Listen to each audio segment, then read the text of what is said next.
வணக்கம் தோழர்களே, இது தமிழ் எனும் கவிதை. நான் வைகரி. நான் Abhinaya. So the poem we're looking at today is Mahakavi Subramanya Bharathiyaar's Suttum Vizhi Kannamma.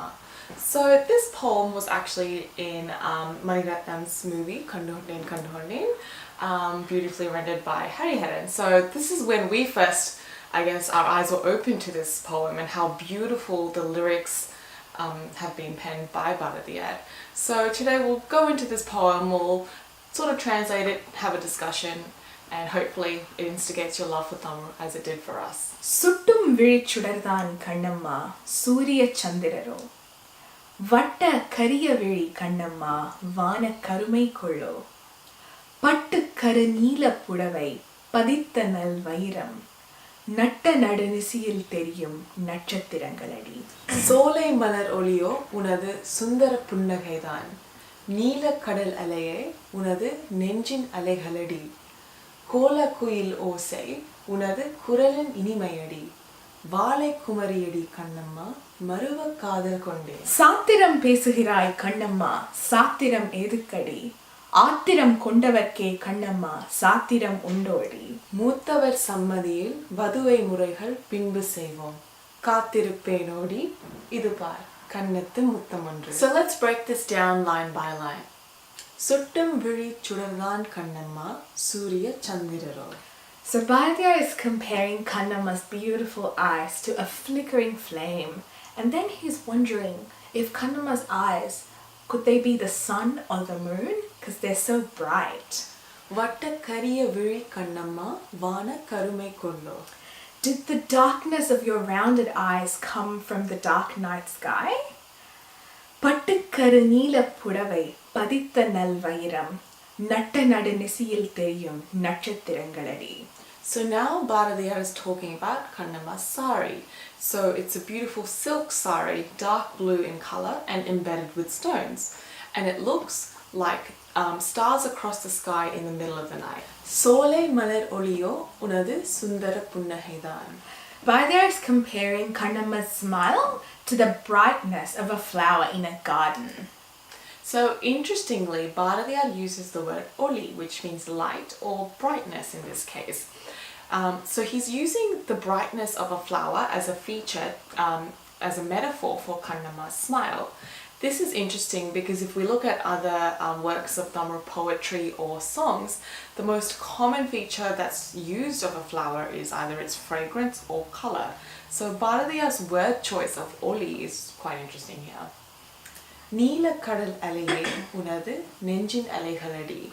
So Bharathiyaar is comparing the waves of the deep blue ocean to the waves of love that Kannamma is radiating towards him. He's also saying that Kannamma's love for him is as deep as the ocean. And it's also interesting to think that when you look at the pattern of a wave of heartbeat, it's actually a wave, just like the waves of the ocean. Yeah.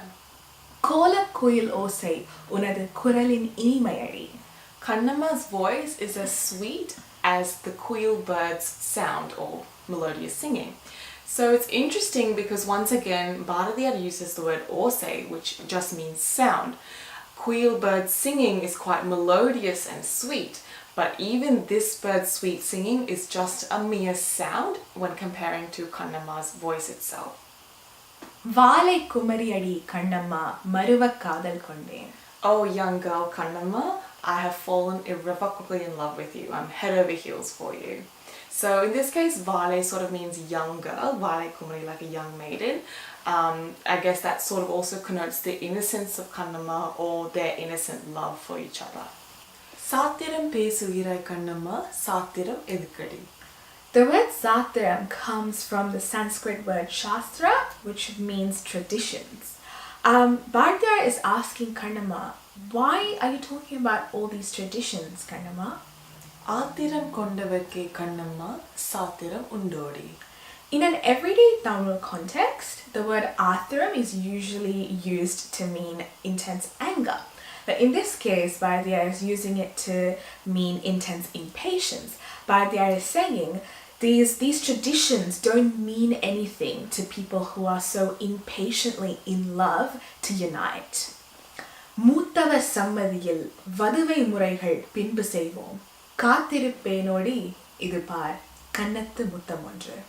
With the blessings of our elders and parents, we can do the marriage rituals and rites at a later time. Should I wait, my dear? Look at this, a kiss upon the cheek.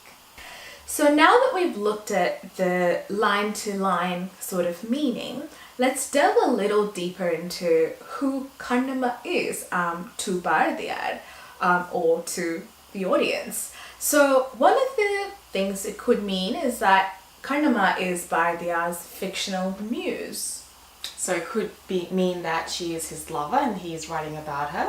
And even taking that as the first theory, this is a beautiful poem, so beautifully worded.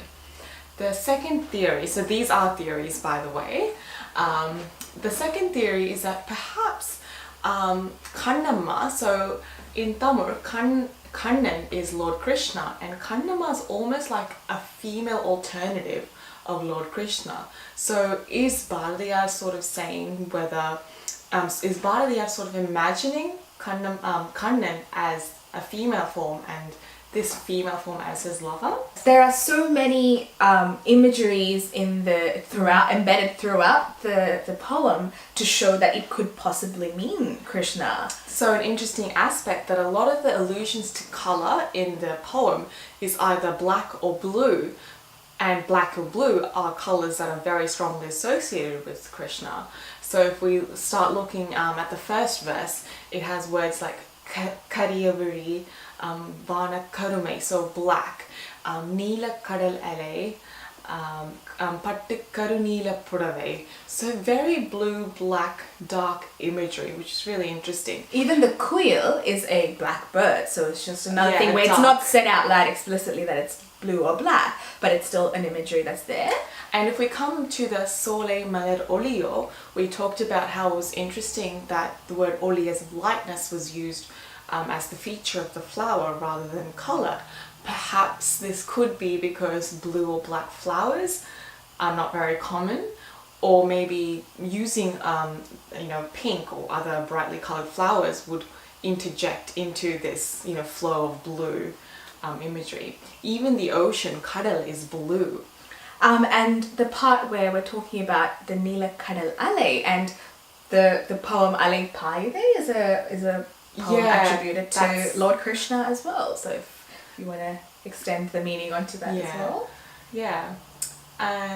The third theory is whether Kannamma is sort of a female personification of nature or the whole universe in itself. Bharathiyaar is using he's describing characteristics of Kannamma, a female figure, by comparing her features to aspects in nature or the universe. In the first verse, Surya Chandra, is it the moon or the sun? Sole Maler, the garden and its flowers. So it seems like he's using nature to describe the female form, or we could sort of reverse it and say, is he sort of sculpting his own figure of a woman using aspects of nature? Beautiful. So I think at the end of the day, it doesn't matter what it does matter what he intended, but the deeper meaning is what we can take away from this, and you can interpret this poem in so many more ways. It's just what you see from it is what's important. And if you have any other interpretations, be sure to let us know in the comments below. So if you like this video, don't forget to give us a like, comment, share and subscribe. அழகிய கவிதைகள் பல, ஆனால் ஒரு மொழியை கவிதை என்றால் அதுவே தமிழ் எனும் கவிதை. மீண்டும் சந்திப்போம்.